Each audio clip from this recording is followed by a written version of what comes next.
Fala pessoal, muito bom dia a todos. Hoje é segunda-feira, começando aqui mais uns 10 minutos de economia. Falar um pouquinho da taxa de juros que saiu lá na China, e tivemos o IPP na Alemanha e também aqui no Brasil, o Boletim Focus. Roda a vinheta.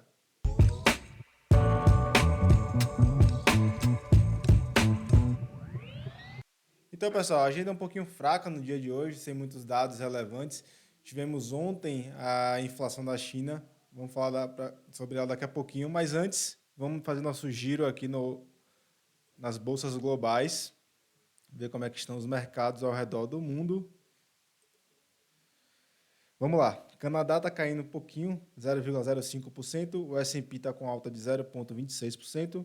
Ibov está com queda de 0,83%, uma queda mais forte aqui no Ibovespa. FTSE 100 com alta de 0,06%. DAX com alta de 0,24%. África do Sul com alta de 0,87%. Xangai na China com queda de 1,24%. Nikkei com alta de 0,37% e Austrália com queda de 0,46%. Aqui também, mostrar só aqui a Rússia, né? A Rússia fechou em alta, forte alta ainda de 1,76%. Rússia que vem apresentando alta nos últimos pregões. Vamos ver como é que vai ficar a situação lá entre a Rússia e a Ucrânia, né? Pode estar dando uma melhorada, já que a economia lá, as bolsas começam a reagir positivamente. Mas vamos acompanhando aí para ver como é que está a situação. Nosso índice de ganância e medo está no nível de neutro, né? 46. Na sexta-feira estava temeroso, hoje já melhora um pouquinho. Bolsa lá fora nos Estados Unidos recuperando, atingiu uma região de suporte e já apresentou uma reação. Daqui a pouco eu mostrar o gráfico aqui. DXY está subindo 0,04%, né? Leve alta aí próximo da estabilidade. Está aqui nessa região tentando romper essa região de topo aqui, não consegue. Tentou uma, duas, três, quatro vezes aqui já e não conseguiu romper.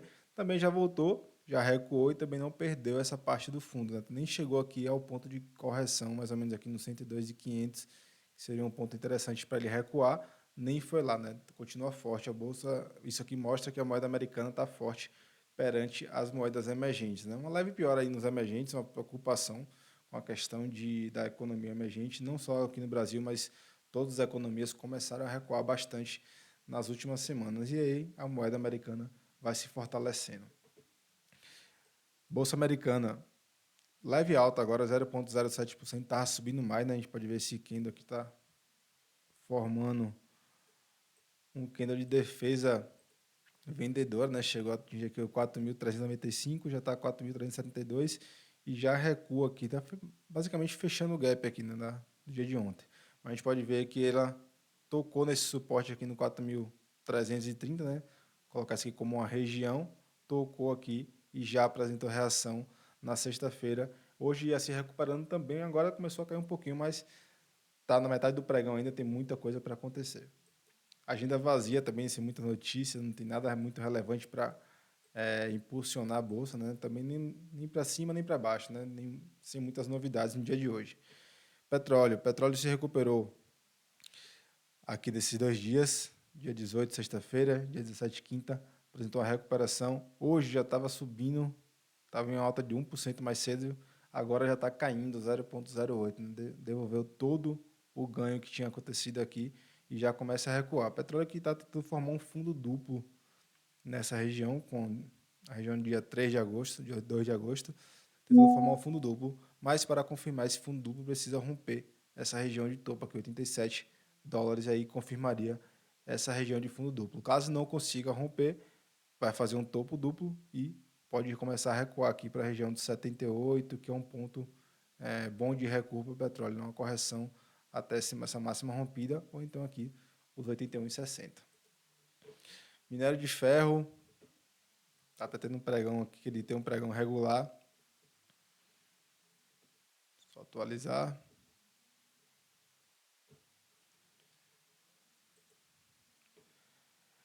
Fechou em alta de 0,71% na madrugada de hoje.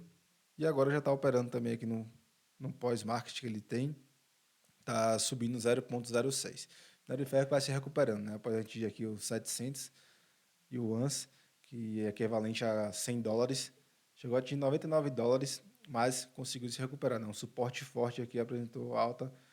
Aqui ele está sendo cotado a 106, 107 dólares por tonelada. Vindo agora para a agenda, dado que eu falei da China, né? A China que era previsto reduzir os juros para 3,4% e reduziu para 3,45%, né? Reduzindo em somente 0,10%. Reduziu menos que o esperado, o que começa a preocupar, né, a questão econômica lá na China. Por isso que as bolsas estão operando em queda. Aqui no Brasil também está seguindo muito a China.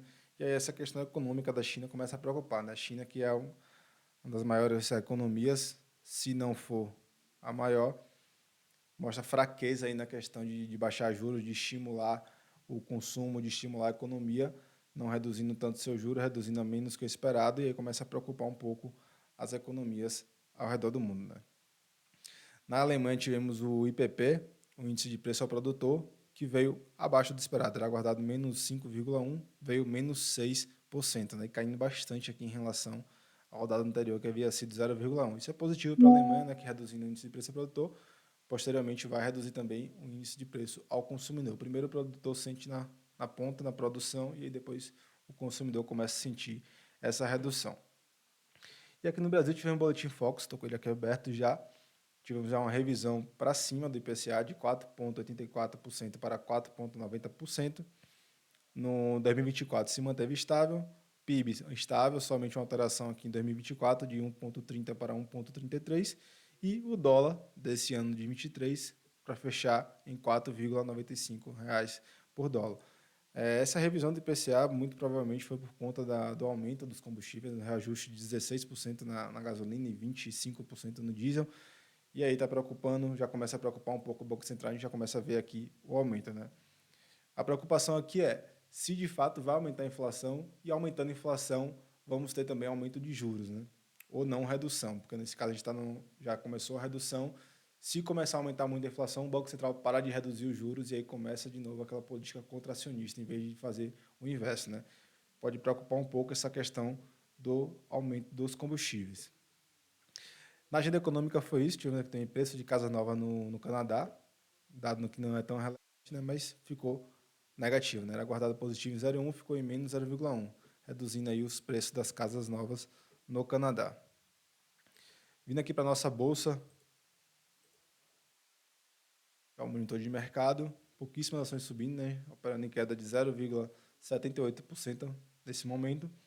Nas maiores quedas, temos IRBR, Brasil, caindo 4,09%, e Dux caindo 3,54%, Soma caindo 3,27%, Exetec caindo 3,22% e Alpargatas caindo 3,21%. Né? A maioria aqui de ações, educação, construtora, varejo, CVC também está aqui, Carrefour, BRF, empresas relacionadas a consumo, né? Apresentando queda no dia de hoje. Do lado da alta temos somente 6 ações, temos Pets subindo 0,75%, São Martinho subindo 0,72%, Vale subindo 0,39%, 3R Petróleo subindo 0,31%, Brap subindo 0,33%, né, controlador da Vale, e Redditor subindo 0,07%. Né, pouquíssimas ações subindo aqui na nossa bolsa operando em queda. Né. Vamos olhar o gráfico aqui, ver como é que está essa situação. Já testou a mínima de sexta-feira, nossa bolsa. Chegou até a perder aqui 114.300 e 400. E Bov, que se perder essa região de fundo aqui do 114.800, que é uma região de topo antiga, deixa eu olhar aqui em janeiro, né? Deixou essa região de topo. Se perder esse ponto aqui, esse patamar, pode começar a cair. E o próximo alvo será aqui os 113 mil pontos. E depois a gente tem a média aqui de 200 que deve segurar esse preço, né? Se a gente pegar no semanal aqui só para dar uma olhadinha, a gente pode ver que estamos na média de 21 períodos. Provavelmente é esse ponto que está segurando o preço do Ibovespa. Geralmente a gente sobe, rompe a média, né? Recua. O primeiro ponto de recuo é exatamente nessa média de 21, onde ele está agora. Né? E tem essa região de máximas aqui, 113.800, 114. É um ponto que não deve passar tão facilmente. O Ibovespa deve apresentar uma reação compradora. Dá uma passada no dólar rapidinho aqui. O dólar está praticamente R$5, né? A gente pode ver que já foram 1, 2, 3, 4, 5, praticamente 5 dias aqui. Tem um aqui que chegou bem próximo, mas 5 dias aqui tentando romper essa região do 5 e não consegue. O que pode acontecer? Tentou essa tanto de vezes aqui, não conseguiu romper, é fraqueza da parte compradora, e aí pode começar a recuar o preço. Mas também pode ser uma bandeira aqui e pode se romper, deve projetar nessa região, deve não, vai projetar nessa região dos 5,15, que pode ser o próximo ponto para a moeda americana. Então era isso, pessoal, que eu tinha falar para vocês hoje. Pedir a vocês que compartilhem nosso vídeo, curtam nossas redes sociais, é muito importante para o nosso trabalho. LinkedIn, Instagram, aqui no YouTube também. Fique à vontade para compartilhar nossos conteúdos que a gente tem produzido toda semana para vocês ficarem bem informados. Vou ficando por aqui. Até quarta-feira. Tchau, tchau.